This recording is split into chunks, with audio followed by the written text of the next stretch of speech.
गाजीपुर जनपद में रविवार को संविधान जागरूकता कार्यक्रम का आयोजन जिला पंचायत हाल में किया गया था। इसमें समाजवादी पार्टी के नेता, विधायक और सांसद शामिल हुए थे।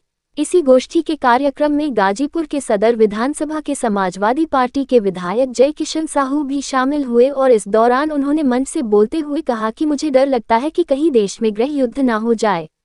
साथ ही साथ उन्होंने राष्ट्रीय स्वयंसेवक संघ पर कहा कि अपने को राष्ट्रभक्त बनने वाले आज़ादी के 65 साल तक भारत के तिरंगे झंडे का इस्तेमाल भी नहीं किया।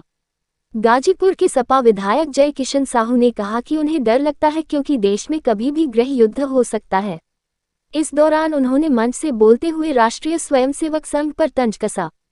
उन्होंने कहा कि संविधान लिखे जाने के बाद जिन लोगों ने कुछ भी नहीं किया, अंग्रेजों से पेंशन लिया, संविधान के मुताबिक भारत का जो झंडा है उसे भी आज़ादी के 65 साल तक नहीं माना, आज वह सबसे बड़े राष्ट्रभक्त हैं। 1925 में आरएसएस का संगठन नागपुर से शुरू हुआ था। 1947 तक वह संगठन जवान हो गया था। मैं उस राष्ट्रभक्तों को प्रणाम करता हूं जो आज़ादी की लड़ाई में एक भी कदम चलने का काम नहीं किया।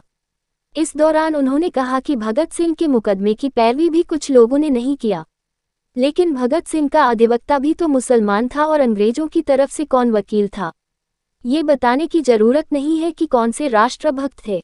बार बार ये लोग कहते हैं कि संविधान बदलने नहीं देंगे, लेकिन विधेयक लाकर संविधान को कौन बदला है।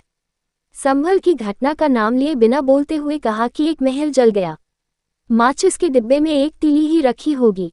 मैं विधायक हो गया तो कोई बड़ी चीज नहीं हो गया, मैं कोई अल्लाह ताला नहीं हूँ। वहीं मीडिया से बातचीत करते हुए उन्होंने कहा कि देश में भाई ही भाई को दुश्मन मान रहा है तो क्या डर नहीं लगेगा।